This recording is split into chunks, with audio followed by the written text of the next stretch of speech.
여러분 안녕하십니까? 광주 MBC 뉴스데스크입니다. 설 연휴 가족 모임을 통한 코로나19 확산이 대규모 공장으로 퍼져 집단 감염 우려가 커지고 있습니다. 광주시는 공장 등 사업장에서 방역 수칙을 제대로 지켰는지 점검하기로 했습니다. 우종훈 기자의 보도입니다.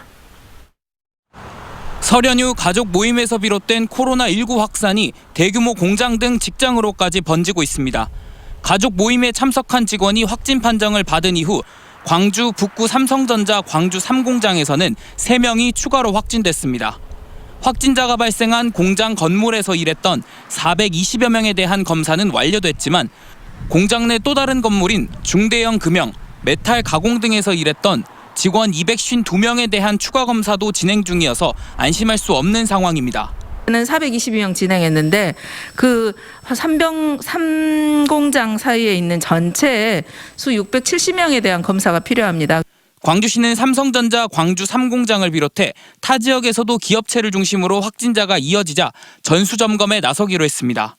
대상은 50인 미만 사업장을 포함한 광주 지역 9,200여 개 기업체가 대상인데 이들에는 방역수칙 점검표를 전달하고 잘 이행하는지 점검할 계획입니다.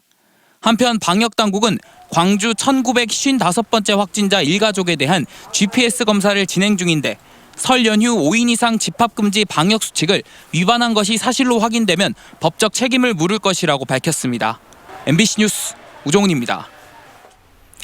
전남에서는 목포 화장품 방문 판매 관련 코로나19 확산이 이어지고 있습니다. 전라남도에 따르면 목포의 화장품 방문 판매 사무실에서 접촉한 2명이 오늘 확진 판정을 받았고 이 중 가족 1명이 확진되는 등 방문 판매 관련 연쇄 감염이 이어지고 있습니다. 여기에다 감염 경로를 조사 중인 확진자의 접촉자 1명과 경기도 남양주 확진자의 접촉자 1명 등 2명도 추가로 확진됐습니다. 방역수칙 위반 등의 혐의로 수사나 재판까지 이른 사건이 광주에서는 8건입니다. 광주시에 따르면 진단검사 명령을 이행하지 않는 등 역학조사를 방해한 혐의로 고발된 14건 가운데 검사 후 종결된 6건을 제외한 8건이 현재 수사 중이거나 재판이 진행되고 있습니다. 한편 광주시는 지난해 8월 광화문 집회 당시 광주 참가자들을 인솔하고도 동선을 말하지 않은 확진자에 대해 1억 600만 원의 손해배상 소송을 청구하는 등 2건의 소송도 진행하고 있습니다. 오늘 광주에서도 코로나19 백신 이송 모의 훈련이 진행됐습니다. 보건당국은 다음 주부터 요양시설과 요양병원 종사자, 입소자를 대상으로 접종을 시작할 계획입니다. 보도에 송정근 기자입니다. 사이렌 소리와 함께 특전사와 경찰의 호의를 받으며 차량 한 대가 광주 북구보건소 앞에 도착합니다. 차량에 내린 운전자는 냉장 의약품이라고 적힌 가방을 황급히 보건소로 옮깁니다. 이게 만약에 이게 문제가 되면 빨간색으로 변화가 되어 있을 거예요. 지금 깜빡깜빡 하는 게 녹색. 맞는 거예요? 2에서 8도가? 다음 주 접종을 앞두고 있는 코로나19 백신 이송 모의 훈련이 진행되고 있는 겁니다. 경기도 이천 물류창고에서 4시간 만에 도착한 아스트라제네카 백신은 온도와 수량, 유통기한 등을 확인한 뒤 백신 보관용 냉장고에 보관됐습니다. 광주시 보건당국은 다음 주 26일부터 요양시설과 요양병원에서 일하고 있는 종사자와 입소자들을 대상으로 첫 예방접종을 실시할 예정입니다. 요양병원 같은 경우는 의사나 의료진이 있기 때문에 자체 접종을 계획을 하고 있고 요양시설은 저희가 방문 접종을 이렇게 계획을 하고 있습니다. 근데 방문 접종도 최대한 기간을 짧게 해서 이른 시일 내에 끝낼 예정입니다. 화이자나 모더나보다는 보관이 용이한 아스트라제네카 백신은 보건소뿐만 아니라 위탁 의료기관에서도 접종이 가능합니다. 광주시는 예방접종에 참여 의사를 밝힌 479개소의 의료기관에 접종 교육을 실시한 뒤 위탁 계약을 체결한다는 방침입니다. 또 종합병원과 코로나19 치료병원, 복지시설 등에서 일하는 종사자와 입소자들의 백신 접종을 순차적으로 진행할 계획입니다. 다음 주부터 백신 접종이 본격화될 예정인 가운데 일반 시민들은 이르면 6월 말부터 백신 접종이 가능할 것으로 보입니다. MBC 뉴스 송정근입니다.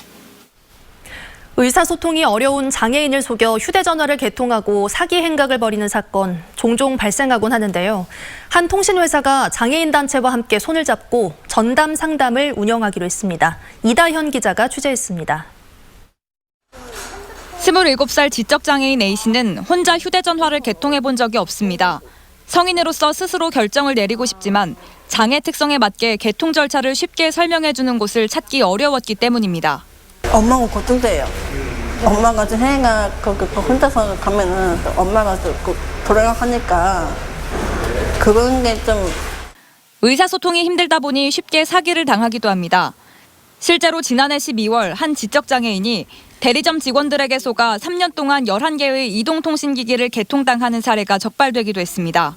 국도에서 8개월 단위로 연락이 왔었어요. 핸드폰 쓰게 해준다고 당연한 거라고 생각했어요.